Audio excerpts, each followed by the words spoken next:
भस्मासुर की कहानी तो आप सबने सुनी है कि किस तरीके से भस्मासुर को भगवान भोलेनाथ ने वरदान दिया कि जिसके सर पे हाथ रख देगा तू, वो भस्म हो जाएगा। तो भस्मासुर सबसे पहले भगवान भोलेनाथ को ही भस्म करने के लिए उद्यत हो जाते हैं और भस्मासुर को समाप्त करने के लिए भगवान विष्णु जी को मोहिनी रूप धारण करके आना पड़ता है और वो भस्मासुर का अंत करते हैं। छली का छल उसके ऊपर ही भारी पड़ जाता है। यूजीसी रूपी काला कानून भी उसी वरदान की तरह है जो सवर्ण समाज ने भारतीय जनता पार्टी को सत्ता में लाने के लिए एड़ी चोटी का जोर लगाया और भारतीय जनता पार्टी सत्ता में आने के बाद, स्थापित होने के बाद, भारतीय जनता पार्टी से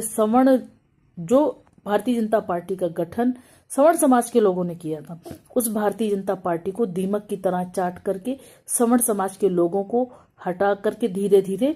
15 सालों के इस दरमियान में सत्ता में बैठने के बाद मोदी सरकार ने सवर्ण समाज के लोगों को वहां से हटाना शुरू किया और वहां पर अन्य वर्ग के लोगों को स्थापित करना शुरू किया। तब भी सवर्ण समाज चुप रहा। लगातार सवर्ण समाज के खिलाफ काले कानून बनाने शुरू किए, जिसमें SC/ST एक्ट का जो संशोधन किया इन्होंने, उसमें भी सवर्ण समाज का चुप रहना इनके मनोबल को बढ़ाता गया, इस भस्मासुर के मनोबल को बढ़ाता गया। और अब भस्मासुर ने सवर्ण समाज के बच्चों को टारगेट किया। बच्चे किसी भी समाज के हों, उनके साथ अन्याय करने का दुस्साहस किसी को भी नहीं होना चाहिए, क्योंकि बच्चे जन्म से अपराधी नहीं होते हैं। लेकिन इस भारतीय जनता पार्टी सरकार ने सवर्ण समाज के बच्चों को जन्म से अपराधी बना दिया है।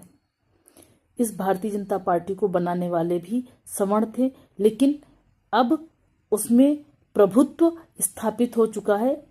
पिछड़े वर्ग और दलित वर्ग के लोगों का,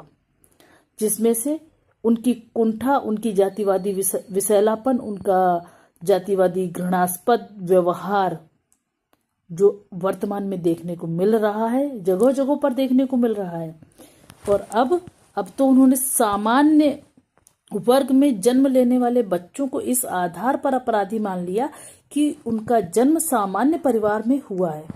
यानी वो सामान्य वर्ग से ताल्लुक रखते हैं, इस आधार पर वो अपराधी हो गए। तो याद रहे, इस भारतीय जनता पार्टी का अंत भी यही सवर्ण समाज करेगा